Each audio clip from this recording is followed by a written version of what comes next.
Caracas, una hora más en Venezuela. Las historias se cuentan por centenares, las historias de las víctimas de la represión de la dictadura de Nicolás Maduro, que no tiene ya ningún pudor para reconocerse como tal ante la comunidad internacional, y sobre todo los rostros de los jóvenes, unos jóvenes que hoy sienten temor de salir a las calles, que sienten temor de entrar o no a determinadas redes sociales, porque si los encuentra alguna persona que los requise, los puede llevar detenidos, aún en el contexto más grave del bloqueo, en principio durante 10 días, pero podría ser permanente, de la red social X de Elon Musk en Venezuela. La historia con Santiago Martínez. Hola, sí, Ricardo. Mire, los más jóvenes acá en Caracas, esos que tienen entre 18 o quizás menos y hasta 23, 25 años, están o encerrados en sus casas o si salen, pues tienen miedo de cualquier cosa que les pueda ocurrir, pues han visto cómo 2.000 personas con promedio de edad de 20 años están detenidos y acusados de terrorismo solamente por protestar contra el gobierno y además probablemente delatados por vecinos, como nos contaba más temprano Mariano Alvarado, de la ONG Provea. De hecho, me fue difícil encontrar a esta joven, a esta chama, como le decimos acá, en la vigilia por los presos políticos, pues la mayoría eran padres o abuelos. Sin embargo, conversamos con ella, se llama Mariana, pidió no dar su apellido, tiene 22 años, solamente trabaja, no estudia, y la abordé para preguntarle primero por qué asistía a esta actividad política y esto nos contaba. Porque yo he vivido toda mi vida en dictadura, toda mi vida. Yo no sé lo que es un país libre, yo no sé lo que es tener libertad de expresión, yo no sé lo que es tener oportunidades, no sé lo que es salir tranquila. A mis cortos 22 años tengo miedo de que me maten simplemente por un comentario en Instagram.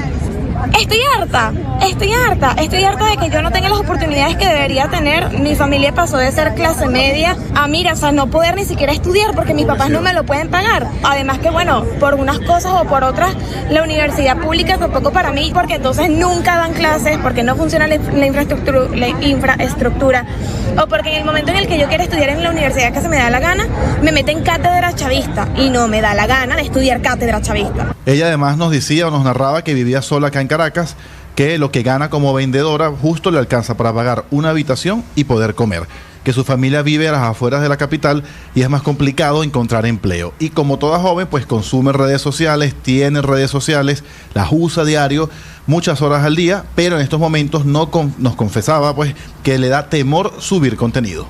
¿Te autocensuras en tus redes sociales, por ejemplo? Completamente. No, hombre, yo tengo miles de ideas de videos, de chistosos y no chistosos, de cosas que me encantaría decir y no decir, políticos y no políticos. Pero imagínate, a mí me gusta hacer videos en TikTok de cosas que yo leo o de series que yo veo. Pero imagínate que yo amo los Juegos del Hambre. Yo voy a hablar de los Juegos del Hambre, que se trata sobre un dictador, un tirano, que lidera la que lidera la lucha contra él es una mujer. Y que entonces son un poco de carajitos luchando con él. Después de la operación, tú me buscas en mi casa para hacer videos sobre entretenimiento y después dices que yo soy una terrorista. Y no. Un ejemplo, Ricardo, de lo que sienten los más jóvenes acá en Venezuela: miedo a salir, miedo a expresarse, miedo a usar redes sociales. Ella, al igual que la mayoría de las familias, tiene hermanos en el exterior. Nos contaba que nunca ha querido irse, pero que ahora, con lo ocurrido en estas últimas 2 o 3 semanas, se lo está pensando. Ricardo. Muy bien, Santiago, gracias. Una historia que retrata claramente lo que está viviendo hoy Venezuela. Uno, la ideologización hasta en las universidades públicas, hacia el chavismo, hacia el madurismo, y de otro lado el temor hasta simplemente tener un juego de video en su teléfono por temor a ser detenido. A propósito, Juan Camilo, hay petición de la Comisión Interamericana de Derechos Humanos a esta hora desde Washington sobre el tema Venezuela.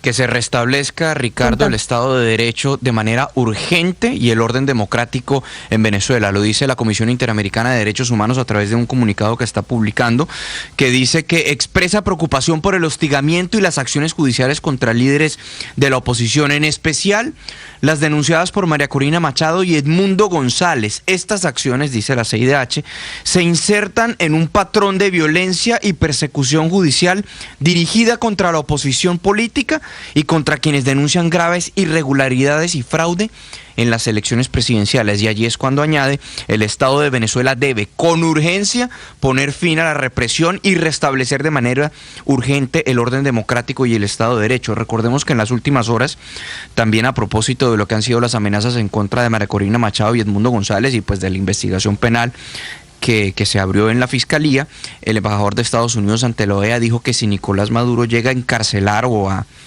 detener a María Corina Machado o a Edmundo González, enfrentará una presión internacional que no se imagina. Ricardo.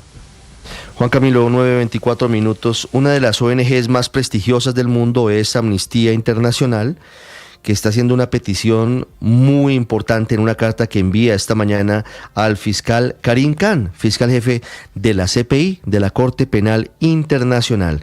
Desde Lima nos atiende a esta hora Valentina Ballesta, ella es directora adjunta de investigaciones para las Américas de AI, de Amnistía Internacional. Señora Ballestas, buenos días. Hola, buenos días, Ricardo, a toda tu audiencia. ¿Cuál es la petición que está haciendo Amnistía Internacional en esta carta dirigida al fiscal de la CPI, Karim Khan, sobre lo que está pasando en Venezuela? Lo que le estamos pidiendo concretamente es algún tipo de pronunciamiento. No es posible que al día de hoy, después de más de 2 semanas de una crisis, de un repunte tan violento de la política represiva por parte del gobierno de Nicolás Maduro, que está siendo investigado por su oficina, y todavía no hayamos escuchado ningún tipo de pronunciamiento por parte de la Fiscalía. Estamos esperando que este tipo de pronunciamientos de alguna forma cese y los haga detener esta política donde hemos visto detenciones arbitrarias masivas, hemos visto desapariciones forzadas, estamos temiendo riesgo de tortura para las personas detenidas y por supuesto el hostigamiento y el acoso en contra de las organizaciones de derechos humanos. Señora Ballesta, ¿el fiscal de la CPI podría emitir un pronunciamiento preventivo en señal de advertencia sobre lo que está pasando en Venezuela? ¿Eso está dentro de sus funciones? ¿Podría hacerlo? Sí, efectivamente. De hecho, hace no mucho vimos este mismo tipo de acciones respecto de la situación de Palestina y donde efectivamente emitió un pronunciamiento pidiendo a los actores de este conflicto que recordaran su responsabilidad, su posible responsabilidad ante posibles crímenes de guerra y crímenes de lesa humanidad. Y eso es lo mínimo que esperamos en una situación que tiene abierta en Venezuela desde hace ya varios años, donde ya se le ha autorizado al fiscal en continuar la investigación y esperamos una acción decidida de su parte para demostrar que las víctimas en Venezuela y las organizaciones en Venezuela no están a merced de esta política sistemática de violaciones de derechos humanos. Sí, sobre eso quiero preguntarle, señora Ballesta, frente a el caso que investiga, el caso abierto por la Corte Penal Internacional contra el régimen venezolano por violaciones de los derechos humanos, por crímenes de guerra, por crímenes de lesa humanidad eventualmente. ¿Eso en qué cambia o cómo podría afectar esa investigación lo que está ocurriendo actualmente en las calles de Venezuela, los casos de represión, de detenciones forzosas, homicidios cometidos por agentes de la fuerza pública en las calles de varias ciudades de Venezuela? Bueno, Ricardo, estamos partiendo de la base de que lo que pasa en Venezuela también pasa porque hay un sistema de impunidad absolutamente cómplice, como también lo han dicho los organismos internacionales, cómplice de esta política represiva, donde el órgano judicial se presta para las detenciones arbitrarias, se presta para incomunicar, aislar a las personas, se presta para negar la defensa y asistencia legal a víctimas de detenciones arbitrarias que simplemente estaban manifestándose en contra del gobierno o incluso estaban solo en el lugar equivocado en el momento equivocado. ¿Esto qué diferencia tiene la Corte Penal Internacional? Bueno, que son un organismo independiente, imparcial y que son la última luz, digamos, en términos de justicia a la que aspiran las personas en Venezuela. Y ahí, en esa diferencia, en esa independencia, es donde el gobierno tiene un temor y donde puede sentir realmente que la justicia deben rendir cuentas ante la justicia y por lo tanto sus actos deben ser comedidos y deben ser acordes al derecho internacional. Sí. En este caso, señora Ballesta, ¿cómo ve el papel de las ONGs en Venezuela, que tienen tantas dificultades para poder asumir las investigaciones o para poder denunciar, para acopiar información de lo que está pasando frente a los abusos, sobre todo incluso desde el punto de empezar a recaudar información sobre cuántos detenidos hay? La información es tan opaca y son tan perseguidos todos que a veces incluso para esas ONGs es difícil poder recaudar esa información. Efectivamente, Ricardo, y tienes toda la razón que en este momento la labor de documentación y de registro de las violaciones graves a derechos humanos que están ocurriendo todos los días en el país es una labor titánica, pero es una muestra de resiliencia, de esperanza, de rigurosidad y de tenacidad también por parte de las organizaciones venezolanas que han continuado su trabajo a pesar de que muchas de ellas tienen un temor real, fundado de estar en la mira, de estar como objetivo de la política represiva. Hemos visto, por ejemplo, un defensor del Foro Penal, que es una organización que tiene participación en todo el país.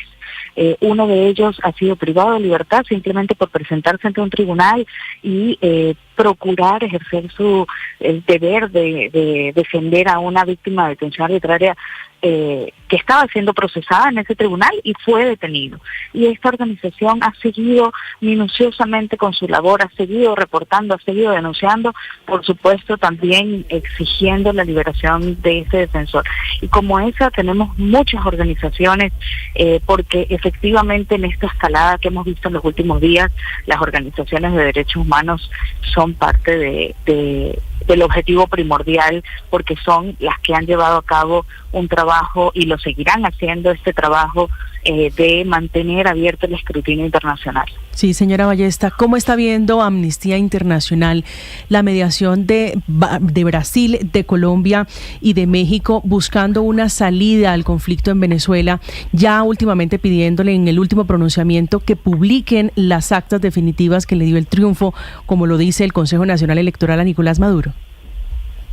Bueno, nuestro mayor llamado para estos tres países que han asumido este liderazgo es que recuerden que lo que pasa en Venezuela no es solamente una crisis política electoral, es una crisis de derechos humanos donde se cometen y se están cometiendo crímenes de lesa humanidad. Por ello aplaudimos que en el pronunciamiento del día de ayer no solamente se hacen exigencias de cara a la resolución pacífica del conflicto, sino también se recuerda y se pone el acento sobre las obligaciones de derechos humanos que tiene Venezuela. Así que realmente seguiremos insistiendo en que estos países tienen que recordar que las víctimas y los derechos humanos tienen que ser prioridad en cualquier conversación respecto de una solución a lo que ocurre en Venezuela. Son las 9 de la mañana y 32 minutos en Colombia. Escuchan ustedes a Valentina Ballesta, que es la portavoz de investigaciones de Amnistía Internacional para las Américas. Señora Ballesta, muchas gracias por estos minutos. Gracias a ustedes. Paola, esta situación